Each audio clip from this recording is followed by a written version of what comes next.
কি মশিউর রহমান ভাই, কি একটা গজল বানাইছেন! যে গজল দিয়ে একেবারে কৌমিদের একেবারে মাথা মাথা পুরা গরম কইরা দিয়েছেন।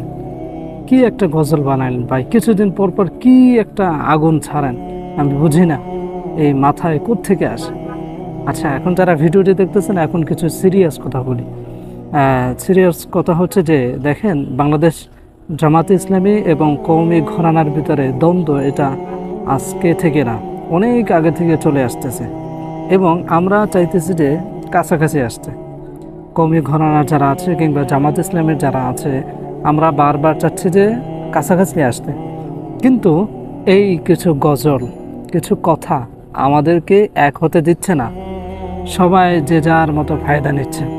এখন দেখতেছে যে জামাত ইসলামী যারা করে, তারা বেশ বাহবা দিচ্ছে মশিউর রহমানকে।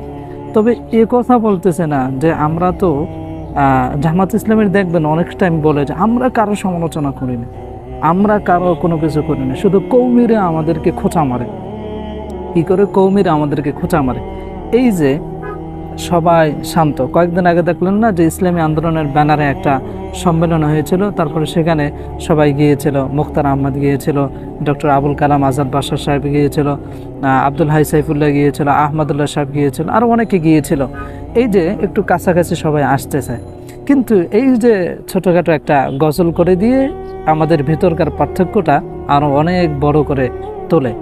কিন্তু এই যে জামাত ইসলামের যারা আছে, মশিউর রহমান উনি তো জামাত ইসলামেরই, আর উনি কৌমি যারা আছে বা দেওবন্দি ঘরানার যারা আছে তাদেরকে মেনশন করেই উনি ওনার সঙ্গীতটি পরিবেশন করেছে। এখন যারা জামাত ইসলামের যারা আছে আলেম ওলামা, তারা তাকে ডেকে নিয়ে এটা বোঝানো উচিত যে এই গজলগুলো আমাদের পার্থক্যকে দূর করতে পারবে না। আর বিষয়টা হচ্ছে যে ইখতিলাফে আদর্শের দ্বন্দ্ব, এটা সাহাবীদের জমানায় ছিল, পরে যারা তাবি যারা এসেছে তাদের জমানাও ছিল। ইখতিলাফ কেউ আজ পর্যন্ত মেটাতে পারে না, ইখতিলাফ এটি কিয়ামত পর্যন্ত থাকবে।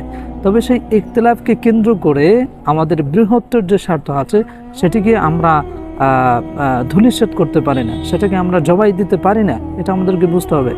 কিন্তু সেই ইখতিলাফকে সামনে রেখে এই যে গজলগুলো যে তৈরি করা হলো, এটা আসলে কি মনে করেন? আমরা যারা কওমি যারা আছে কিংবা যারা জামাত ইসলামের যারা ভাই আছে, তারা কি একই কাতারে এসে কোনো কাজ করতে পারবে? দেখেন, বাংলাদেশের ভিতরে বাংলাদেশ আওয়ামী লীগ বলেন, বিএনপি বলেন, তাদের থেকেও বেশি কিন্তু ফ্যান ফলোয়ার হচ্ছে আলেম সমাজের। সকল আলেম সমাজের কিন্তু ফ্যান ফলোয়ার। এই যে যারা আওয়ামী লীগ করে, তারাও দেখবেন কোনো এক হুজুরের না হুজুরের ফ্যান, যে বিএনপি করে সেও দেখবেন যে কোনো না কোনো এক হুজুরের ফ্যান।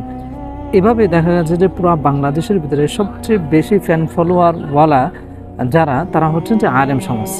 কিন্তু এই যে বৃহত্তর যে ফ্যান ফলোয়ার, এই বৃহত্তর ফ্যান ফলোয়ার হওয়ার পরেও কোনো কাজ করতে পারছে না, কারণ সবাই বিভক্ত।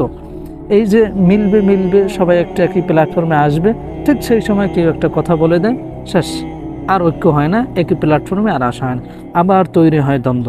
সো এভাবে যদি দ্বন্দ্ব তৈরি হতে থাকে, তাহলে এই সুযোগে বামপন্থীরা তারা রেল লাইন আমাদের উপর থেকে নিয়ে নেবে, আরও কিছু কিছু করবে, সেটা বলার অবকাশ নেই। এজন্য মশিউর রহমানকে আমার যে অনুরোধ থাকবে যে দয়া করে এরকম গজল তৈরি করে বা সঙ্গীত তৈরি করে আমাদের ভিতরকার ফাটলকে আরও গভীর করবেন না, এটাই আমার রিকোয়েস্ট।